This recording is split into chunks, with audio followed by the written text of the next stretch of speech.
Welcome to the Invite Health podcast, where our degreed healthcare professionals are excited to offer you the most important health and wellness information you need to make informed choices about your health.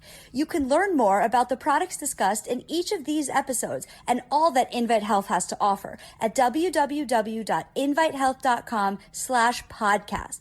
First-time customers can use promo code podcast at checkout for an additional 15% off your first purchase. Let's get started.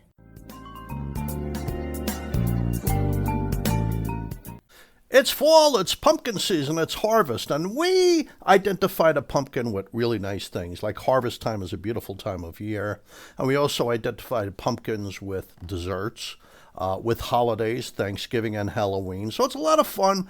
The question is pumpkin healthy? Well, depends. I mean, pumpkin pie, pumpkin spice latte at Starbucks, pumpkin ice cream, you don't think of those as health foods. But pumpkin itself is pretty healthy.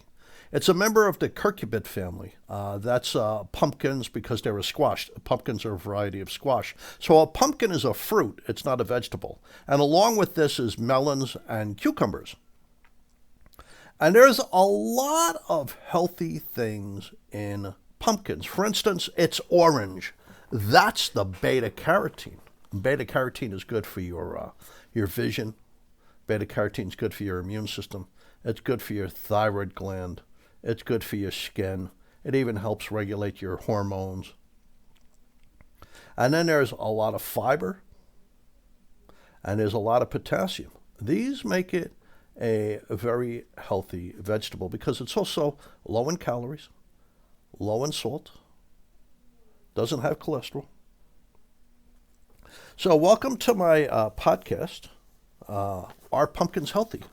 My name is Jerry Hickey. I'm a nutritional pharmacist. I'm also the senior scientific officer over here at Invite Health. I want to thank you for tuning in today to the Invite Health podcast. And you can find all of our episodes for free wherever you listen to podcasts, or just visit invitehealth.com/podcast.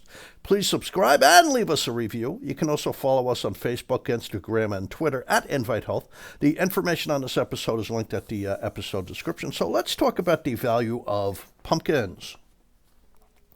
So pumpkins are orange, and they contain beta-carotene, which makes them orange. That's similar to what you see in sweet potatoes and yams and carrots. And beta-carotene is one of the three carotenoids. They're pigments in plants that attract pollinators and help protect the plant from the sun because a plant can't put on sunscreen and run into the shade, so beta-carotene and these other carotenoids are part of their sunscreen protection. It helps attract pollinators. So it does a lot of good things for the plant.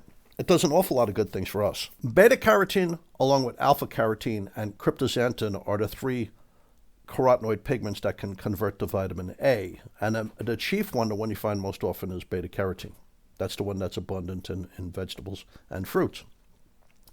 And beta-carotene, the beauty of it is it's very slowly, in a very controlled fashion, converted into vitamin A because vitamin A could be toxic. There was those reports from the explorers in the North Pole that ate the polar bear livers and died of vitamin A toxicity because polar bear livers are unbelievably high in vitamin A. And I don't even like people taking high-dosage vitamin A supplements like 25,000 units. But just a word of caution here, you need the natural beta-carotene. The synthetic beta-carotene doesn't seem to have value. You want the natural beta-carotene. So natural beta-carotene goes to the liver, and in a very slow, controlled fashion, it's converted into the amount of vitamin A that you need. Now, just a second word of caution. Diabetics, pre-diabetics, and people with low thyroid function don't do a great job of converting beta-carotene into vitamin A, so they would want a small amount of vitamin A in their diet somehow. So let's talk about the benefits of vitamin A. Let's talk about how beta-carotene can improve your health. You need it for vision. Vitamin A is required for vision. It's required for thyroid function. It's required to create healthy cells and prevent cancer. It's required for your immune system. It's required to control your steroid hormones, which includes vitamin D. So immunity. First of all, vitamin A is needed to make your skin. Now, we're in cough and cold season, and on top of that, we still have COVID-19 hanging around. Vitamin A was originally called the anti-infective vitamin. And once again, the beta-carotene in pumpkins and sweet potatoes and carrots is slowly converted into vitamin A in a controlled fashion that's very safe. So vitamin A is needed to make your skin, and your skin is a barrier for the outside environment, keeping viruses and bacteria and yeasts and molds and parasites out of the body. But it also is needed by your mucosal cells. Your mucosal cells are these very important cells that line your respiratory tract, your lungs, your nostrils, your sinuses, your digestive tract, your urinary tract. And one form of vitamin A, called retinoic acid, is produced by these immune cells in these tissues. So there's immune cells in these tissues lining the lungs and the digestive tract and the urinary tract. And these immune cells require vitamin A. And these allow these cells to capture infectious organisms like viruses and bacteria and present them to our T cells. Our T cells run our immune system. And this allows the T cells to call in the troops to destroy the infectious organism. But T cells also require vitamin A to mature into their proper infection-fighting form and to help control the immune system. So vitamin A from beta-carotene is really important for the immune system. It's in parts of the body where you're most likely to get an infection: your nose, your throat, your lungs, your digestive tract, your urinary tract. But it's also needed for vision. Vitamin A is needed for vision. You have rods and cones in your eyes. So the rods detect motion, but they also allow you to see like in low light, like when it's raining or snowing or it's dusk or it's nighttime. A protein called opsin, visual purple, and a form of vitamin A, and this creates rhodopsin for night vision and for fine vision. So when you're on Facebook, you can see clearly. And then there's the cone cells in your retina. They have the red and the green and the blue proteins. And these allow you to see color. You need the vitamin A for this also. So you need it for night vision, you need it for clear vision, you need it for color vision. You also need it to create red blood cells. You need vitamin A to create red blood cells. And you also need vitamin A to incorporate the iron into the red blood cell to form hemoglobin. It's the iron that carries oxygen around the body. You need vitamin A for thyroid function. Your thyroid is this like little butterfly-shaped gland in your lower part of your throat. It releases thyroid hormones that allows you to convert food into energy. It regulates like the rate of your heartbeat.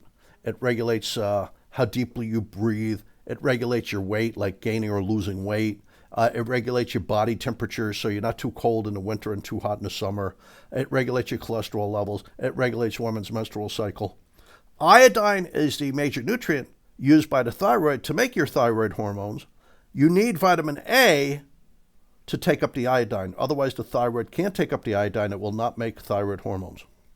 You also need vitamin A for steroid hormone production, like your sex hormones, like women's estrogen, men's testosterone, but also hormones that control your blood pressure that are released from your kidneys to control your blood pressure, like aldosterone. And you also need it for your stress hormones, like cortisol, which are needed for the immune system, and they need to wake you up, and they need it for fight or flight, to get away from danger. And you also need to control vitamin D. You need vitamin A to control. Vitamin D is a steroid hormone. Interestingly, you need vitamin A for thermogenesis, burning fat to create energy. So, when you eat pumpkin or sweet potatoes, my wife and I cook sweet potatoes all the time, really easy to make, and they're delicious. You don't have to put anything on them, just eat them the way they are. Or carrots, you're getting the beta-carotene that's really good for your thyroid and your hormone levels and your immunity, etc. I mean, it's important, your vision. But the beta-carotene, which converts into vitamin A, also lowers your risk of certain cancers like lung cancer and prostate cancer. For instance, a study in 2016, they found that if you have a lot of beta-carotene, it helps prevent prostate cancer and it helps slow down prostate cancer. And a cross-sectional study from 2014, beta-carotene slowed the development of colon cancer. That was a study from Japan.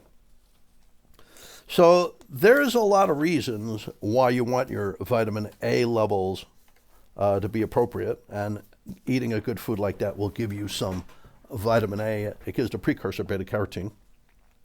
But there's other things in pumpkin that are good for your immune system. There's vitamin C. You need vitamin C for chemotaxis and respiratory burst. If somebody sneezes on you with COVID-19 or the flu, your immune cells have to travel to the site of the infection to kill the virus before you get sick. That's called chemotaxis. Your immune cells soak up the available vitamin C so they can travel to the site of the infection. And then there's something respiratory burst. Your immune cells release their chemical arsenal to kill the infection. That requires vitamin C also. So not only are you getting the beta-carotene in the pumpkin, but you're getting the vitamin C and you're getting some vitamin E. That's interesting too. Vitamin E and vitamin C are in the lipid layers surrounding your immune cells. And if you lack these nutrients, your immune cells don't work because they get damaged by their own chemical arsenal. So your immune system works better when it's rich in some of the nutrients you get from eating a pumpkin or a sweet potato or a carrot. Now, there's also fiber in pumpkins. Pumpkins don't have salt. They don't have cholesterol. They have fiber. They have the beta-carotene and other nutrients. The fiber helps you feel full. The fiber cleanses your colon. The fiber takes all the excess greasy fats and sugars out of your intestines. It helps lower your cholesterol and your blood sugar. But the fiber also helps you feel full. So when you eat a pumpkin, which is low in calories, you still feel full from it. That can help you lose weight. That can help you control your blood pressure. That can help you control your cholesterol and your blood sugar.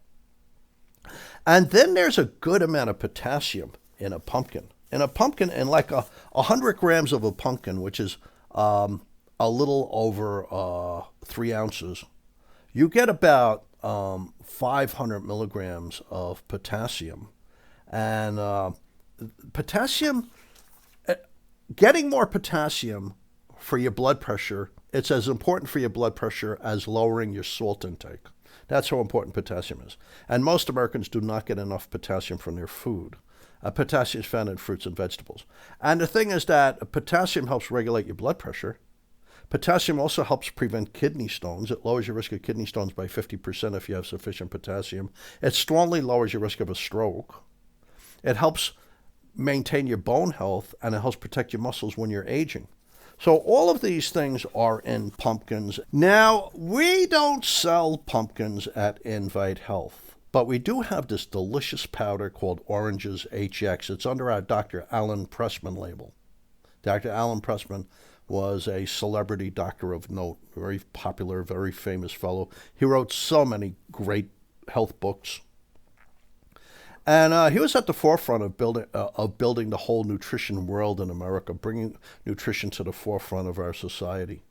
But he developed the Oranges HX, and that has a lot of very high-quality orange fruits and vegetables, including tangerines, nectarines, and other citrus fruits, melons, and this includes pumpkin seeds.